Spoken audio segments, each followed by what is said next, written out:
we're doing a Beyond Fabric Material Madness in Cosplay. And I see one of my panelists' cosplays just fell apart, so that's a good sign. I am joined once again on stage by Ceres Cosplay and the Spark of Revolution.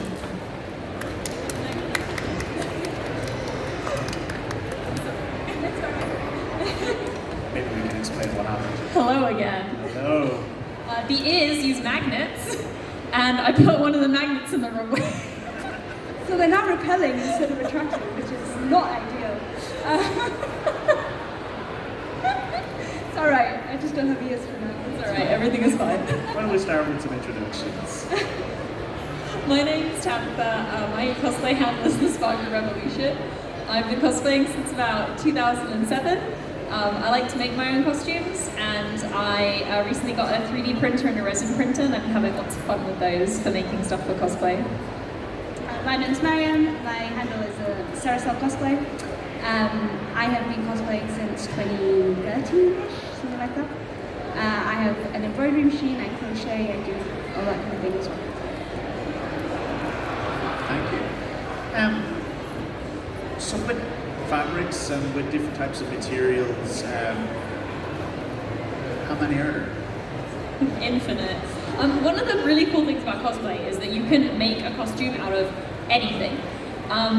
I recently made a bow for the prop of this costume out of cardboard and newspaper that I had lying around, paper mache.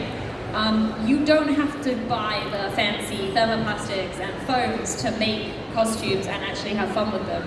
And in regards to fabrics, I mean, your choices are basically infinite. I don't know if you want to talk about that, because fabrics is more your thing than mine. Yeah, fabrics is more me. Yeah, like, as you say, there are so many different textures and materials to choose from, especially with like so many synthetic fabrics available. I got this like really weird sparkly stuff that was like stretched lycra, but also covered in like glitter that had been somehow weaved in. I don't know, I didn't understand it. Everything exists in fabric. And did we ever improvise? How many times have we had to do that? Even on the fly, sometimes at a convention.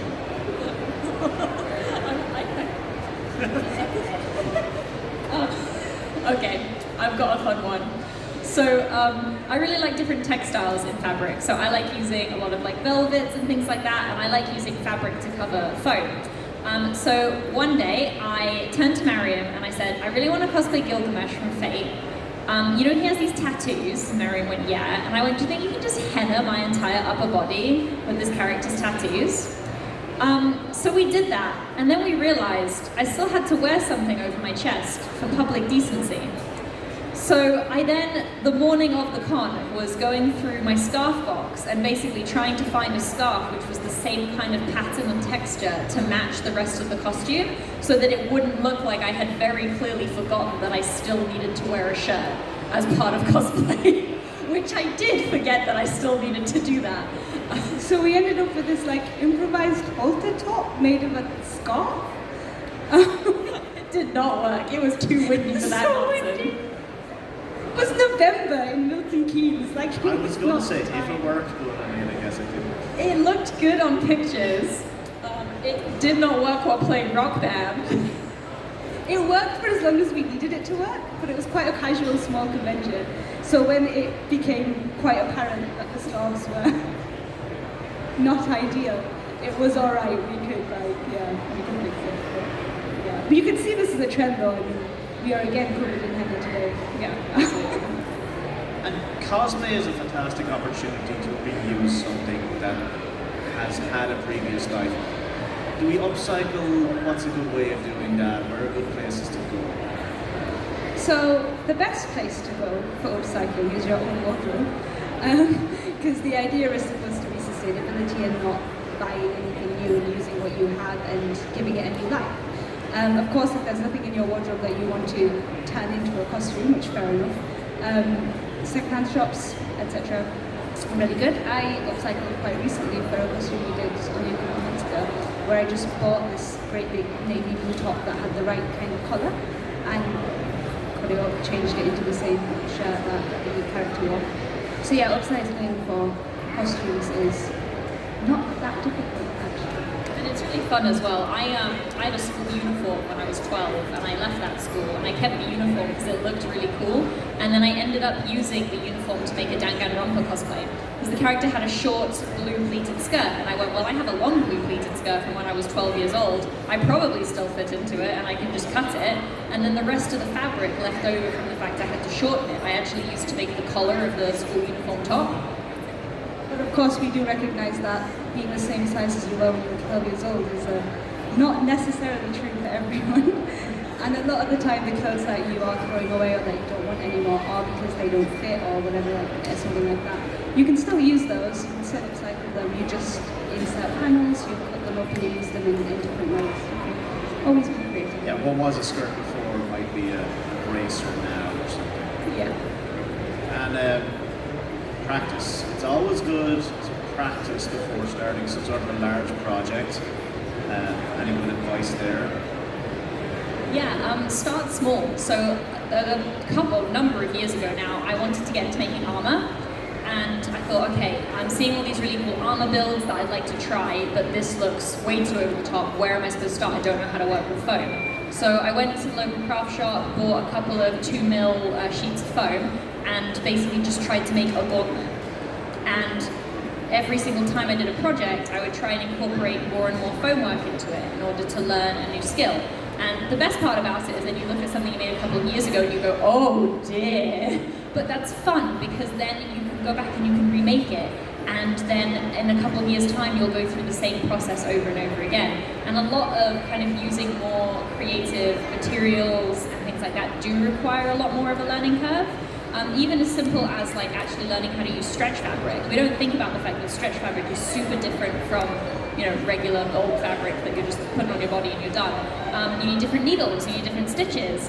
And I tried to make a bodysuit and then was like, oh wow, I actually need to do way more research and way more practice before I actually try and do this. And it meant that when I got to making the bodysuit, I actually did it with no errors at all the first time around because I'd done all of this research and all of this testing to make sure I could accurately cut the fabric so it would stretch in the right place and also be able to sew it together properly. The one thing to be wary of, I suppose, is creating too much waste. I'm going to come back into my sustainability agenda every time on these questions. So yeah, if you can reuse the fabrics and the materials, so using sort of canvas or something like that is quite popular for fabric mock-ups. Of course, if you can't mock up a bodysuit in anything other than stretch or anything like that, but if you can reuse materials or use older fabrics to practice on, much more sustainable. And is it good to experiment? I had a costume before where I needed to make a chainmail jumper. I found that I got the same response by just spray painting a wool jumper. And it turns out that I was actually recreating what happened on the movie. That's what they done. Any good experiment stories?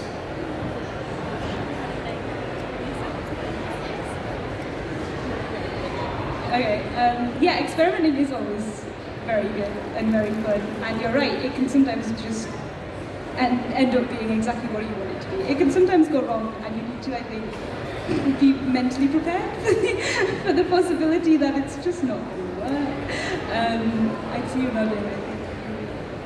Yeah, I mean, I've done lots of experiments that have gone dreadfully wrong. Tried to make a helmet once out of paper mache, you know, do the whole make a balloon the size of your head, paper mache it, that was a disaster. Decided, hey, let's just use foam from now on, because that didn't work at all. But also experimenting can lead to success. I wanted to make a weapon for a particular character that needed to spin. And I was like, okay, how am I going to do this? And I looked online and there were all these tutorials about how to, you know, wire your own motor. And I was like, I'm an archaeologist. I don't know anything about technology. So I thought, can we do this a simple way? What if I made the handle and based it around a screwdriver? And I basically used the part of the screwdriver that turns in a circle to connect to the actual thing that needs to spin. And by some miracle, it actually worked. And so that was a case where it was I need to see the mechanism. I need to see how it functions in order to then progress to the next step. But the actual experimentation ended up working fine. So that was a good ending to that one. I also think the process of experimenting is really important to learn and make yourself better. there. So between Tabby and I do more fabric work and Tabby does more foam work and that kind of thing. And I remember once, you might not remember this, but I remember I was making a foam frog and I'd gone through like 3 or 4 different patterning methods and ways of making it, and I'd finally landed on something. It kept going wrong, it kept going wrong. I finally landed on something. I was like, oh my god, Tabby, I think I'm going to do it like this. And Tabby was like, yeah, that's definitely how you should do it. And I was like, why didn't you say something? And they were like, well, A, you're stubborn and you wouldn't listen to me, and B, you should learn. So yeah, the actual process of finding those things out for yourself and literally seeing what works and what doesn't can make the ideas come to you and flow more freely in the future. Yeah, you can have as many tutorials as you like, but at the end of the day, we're all stubborn and we're all weebs, and we're going to try and do it 8 million times differently before we actually do it right. So you might as well just have fun with it. And I know I'm guilty of this. Every time I start a project, something goes wrong, and I have that moment, and it might only last 5 minutes before when I quit. I'm just like, I'm done. It is important to accept that accidents happen. Not everything is going to work. Any info or input on that? Yeah, I mean, I made that prop like so many times before I landed on a more reasonable way of doing it, and sort of more robust way of doing it. I think you need to accept when things go wrong and acknowledge especially when you start with something new and something that you haven't necessarily done before. You need to be open to the fact that it isn't necessarily going to go the way you want it to, and take it as a learning experience. It can be easier said than done, but yeah, it's so important. I have 2 points to this. When I got myself a 3D printer, I actually didn't know how 3D printers worked. I kind of went, wow, I'd really like one of those. I wonder what they do. They probably are magic. And so I had a very steep learning curve of a month during lockdown of getting real nitty-gritty with how a 3D printer actually operates. I still can't code it, please don't ask me how, but I know how it works. And that was a case of absolute sheer perseverance. If you want to do something, at some point you just have to tell yourself, no, we're going to do this. And researching and asking for help really, really is useful. If you don't know how to do something, someone on the internet does, and they will be happy to info dump it to you.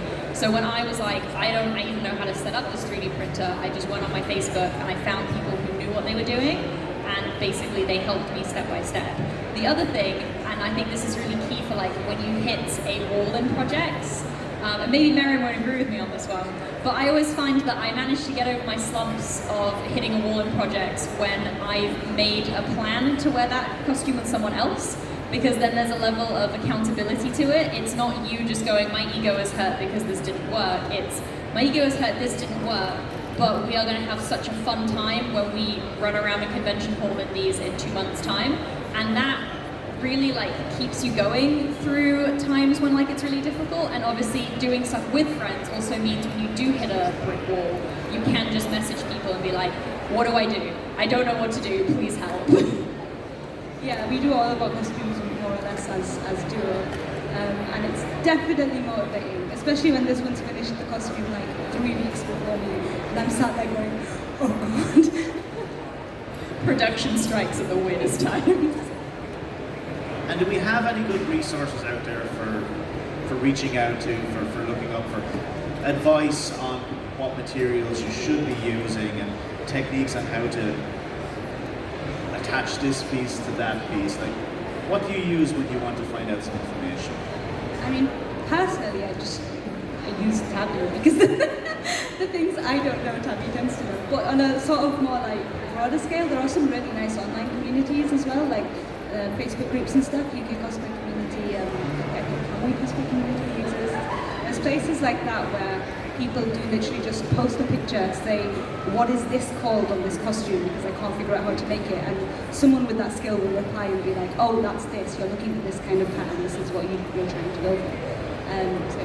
Yeah, there's also, there's a lot of quite what I would call like big name cosplayers who do amazing tutorials. So Can We Cosplay, for instance, not only did she have a line of books out, but she did, her husband, did a whole video on 3D printing. And then she did a whole video on like using Velcro to do quick attachments on things. And that 3D printing video helped me so much when working out what the heck I was supposed to do with this monstrosity of a machine. So there's already a lot of tutorials available if you're a bit like, oh, I don't really want to start bothering people online. But I know that this is true for me, and I would think it's true for a lot of other people. If I get a question on Instagram or Facebook from someone saying, hey, I saw you use this material, or I saw you've done this, what do? I will drop everything to answer that question, because it's fun to talk to other people, and they're going to tell you information that you didn't think about. So obviously there's apprehension just messaging someone out of the blue, but I think especially in our cosplay community, it's a lot less scary than it might seem. Oh, that The was. speaker disagrees with this. The speaker does not agree. No, I agree with you. I think it's also, the worst that could happen is this person doesn't reply to you. But 99% of the time, the person will reply to you because they'll be like, thank you, I know, I worked really hard, this is what I did. Like 99% of the time, that's what's going to happen. So it might be nice to open up the floor to some audience questions, maybe on some materials or techniques. Does anybody have any questions that they'd like to ask our panels? Yeah, I'll bring it down.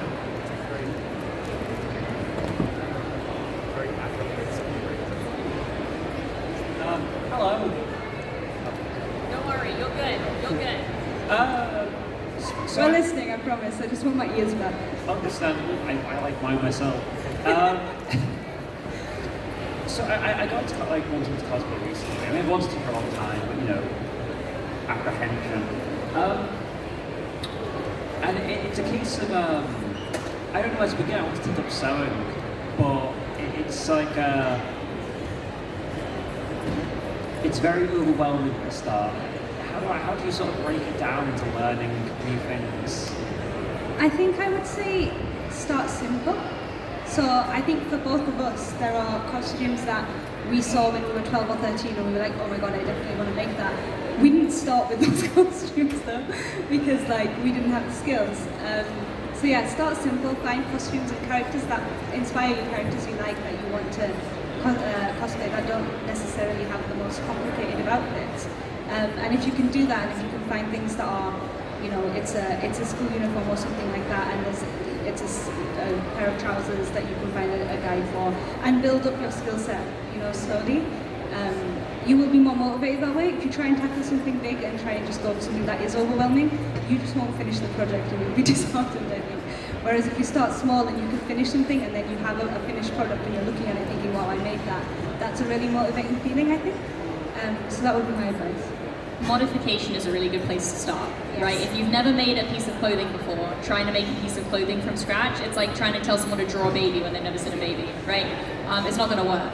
So if you find a simple cosplay to start with, where it's, okay, this top's a bit weird because it's got a design on it, but I could buy the top and either paint or sew the design on, that is a small skill that will build up into more confidence and then getting to actually try and make your own garment. Because it's not easy to just look at something and be like, yeah, I'm going to make it.